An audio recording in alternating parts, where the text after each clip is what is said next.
Hi everyone, it's Shannon. Welcome back to my channel. If you're new, please click that subscribe button because you'll find new DIYs, tutorials, and new inspiration here every single Monday, Wednesday, and Friday. Today, I'm gonna be tackling the wall that you see behind me here. I'm gonna be sharing with you how you can create a German Schmear technique using just a few supplies, and you don't necessarily have to have real brick to achieve this look.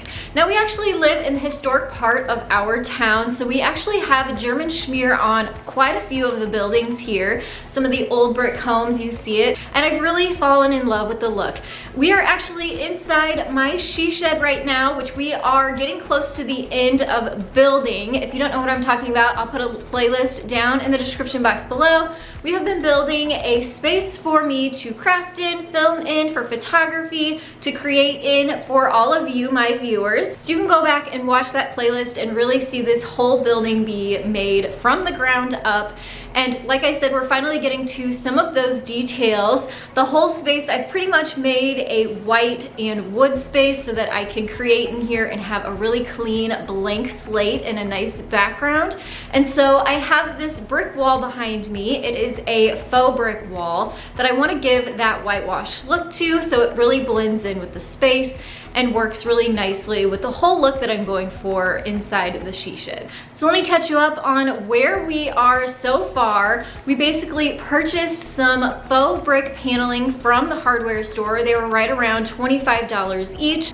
And my wall behind me is about 8 foot tall by about 7.5 foot long. So we did have to purchase 2 panels. We cut one down to size, so we butted those right up next to each other. We also had to cut out some of the paneling to make room for the outlet that is on this wall as well. Once we had the outlet hole cut, we were able to install these onto the studded wall that is behind them. We just used a lot of brad nails to keep them into place. We used 2-inch size brad nails and a nail gun, and you can use some liquid nail if you would like to. That will secure your panels a lot more tightly to your wall, especially if you're going to be doing it on a flat surface versus a studded wall surface like we did. Since we didn't have the flat wall, we just used the brad nails that seemed to attach it just fine. Once those panels were affixed to the wall, I did take a extra step here and added some spackling to the seam. I have seen where you can cut out the bricks and sort of fit them together like a puzzle, but I've also seen them where they are just completely butted up flush next to each other and you don't see the seam at all. So we decided to skip the step of doing the puzzle piece kind of fitting, put them right up next to each other, and then I added some spackling to the seam, which I thought would kind of help hide that seam, but I really don't think that step is necessary at all, especially because we're going to be using a joint compound for this German Schmear, and it's kind of going to cover it up and play a spackling type role anyway. So I don't think you necessarily have to add the spackling. I was just trying to kind of be a little bit more proactive with hiding that seam. But we're going to go ahead and get started on adding the joint compound to this wall, and I'll share with you the supplies I'm going to be using for that. So for this first step, I'm going to be using this joint compound. It is +3, and it says it's for drywall and plaster patching repairs, and this is a 3.5 quart bucket. I would say you're going to need at least a quart per panel, so I'm hoping this bucket is plenty for this space. I also have a 10-inch taping knife, which is actually kind of like a trowel that we're going to use to apply the compound to the wall. And then I also have some gloves just to protect my hands, because we're going to be filling in all of these grout lines. We want to make sure we press that in there. So I'm going to go ahead and get set up, and I'll show you after I get going how to apply the compound to the wall.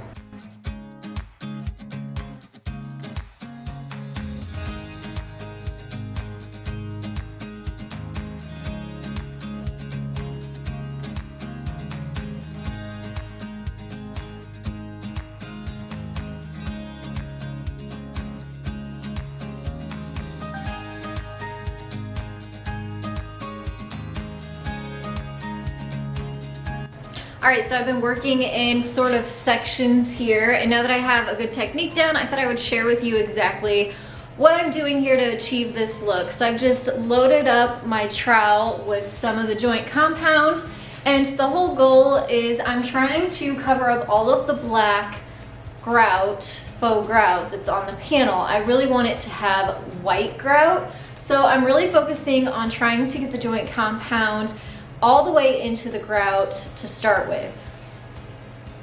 So I'm just applying the joint compound down into all of the grout, into those bricks, pretty thickly the first time.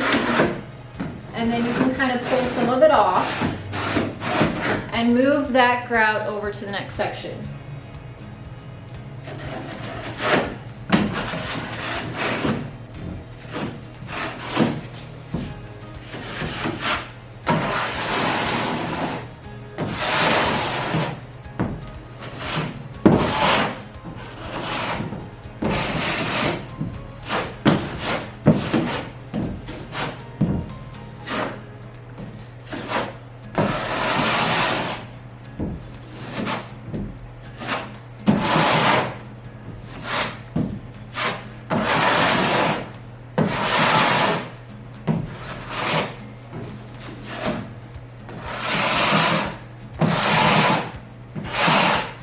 All right, so now that I have all of it down into the grout lines, I've smoothed it out. Now I'm gonna take my finger, and what you wanna do is you wanna run it the same way each time. So we're gonna continue doing this from left to right.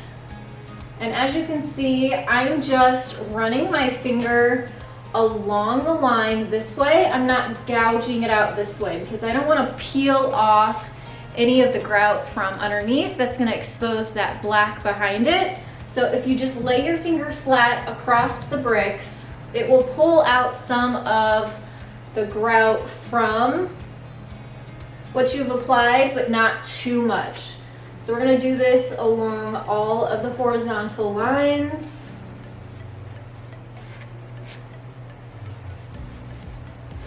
Once you have all of the horizontal lines done, then you can come in and do the vertical lines. So I'm gonna do the same thing. I'm just gonna rub my finger along the bricks from top to bottom.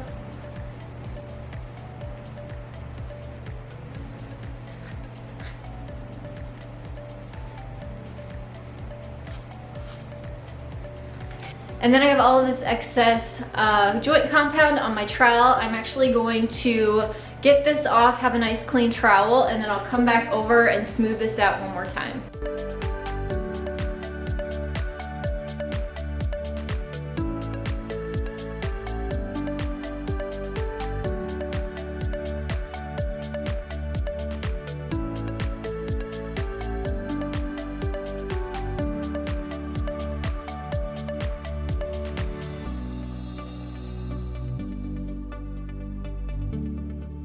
And then here is another tip too. I actually have a putty knife that I'm using in the actual bucket because obviously this doesn't fit into the compound bucket. So I'm just using a smaller putty knife to fill up my trowel.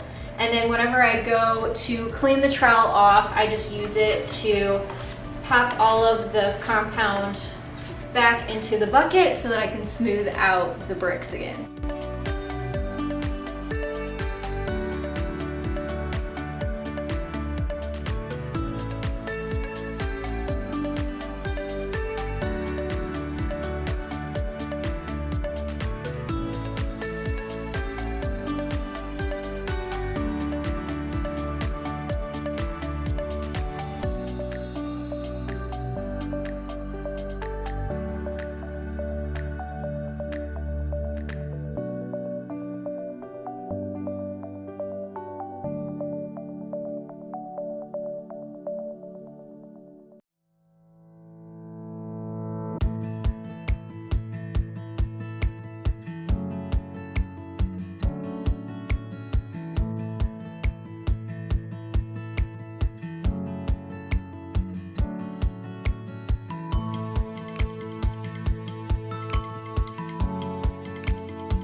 All right, so I'm almost done. I just have that top part to go and it's going pretty quickly. You can see the bottom is still wet, but I am loving how this is drying. Up here is what I first did. And now I need to pull the ladder over so I can finish the top part.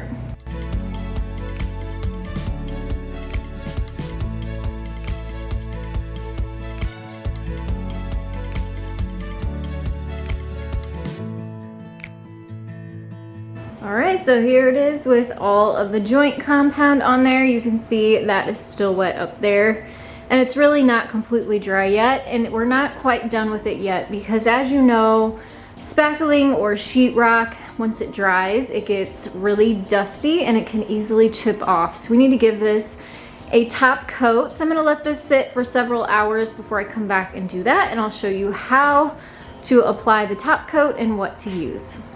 I thought I'd also show you how much of the joint compound that I use. So I have probably, I would say, a half of a bucket or less. So it took at least almost 2 quarts to do this whole wall. And as you can see, I have a whole panel and pretty much more than a half of a panel, so almost 2 panels worth. So I think I would stick by recommending getting 1 quart per panel of the joint compound. All right, so I am back. It is the next day. This product recommended that you wait 24 hours between adding coats or before you paint it. So that's what I did. I let it sit overnight. When I came back, I noticed that the seam where the panels met, I added quite a bit more of the compound to kind of conceal it. But then it looked like a darker white strip down the middle. So I came back in with a sanding block and just did my best to define those bricks and smooth out where that seam butted up next to each other.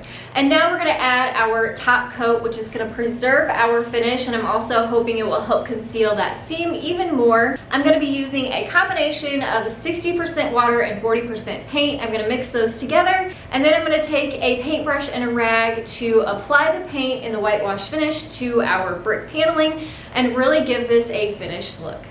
The paint I am using is Bear Ultra in the color Polar Bear, which is what we've used on all of the shiplap and all of the drywall in here. I'm using a 3-inch brush. This one is actually from Dollar Tree. They have some great brushes there. This is a flour sack towel, and then I'm just gonna mix it together in a painting tray and apply it to the wall.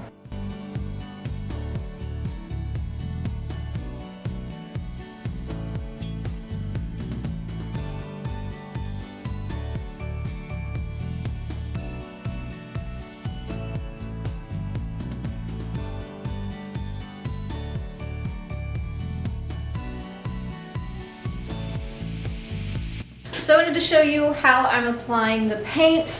You can see I'm just working in small sections here. I don't want brush strokes. That's what we're trying to avoid. So I'm putting the paint on sort of very randomly with my paintbrush, and then I'm going back over it with my flour sack towel, and that's really giving it more texture, and it makes it look a lot more like the plaster versus just a painted wall.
And that's all there is to it. It turned out so beautiful. It was definitely a simple and pretty basic process. The hardest part, I would say, was just waiting overnight before I could get in here and give this a top coat. And as you can see, we have a lot more to go here in the She Shed, so I hope you will click that subscribe button next to me so you can follow along. I'll put the She Shed playlist in the link below that. And make sure to come find me on Facebook and on Instagram for more inspiration, behind the scenes, and sneak peeks of things just like you see behind me. Thanks so much again, and I'll see you next time. Bye, everyone.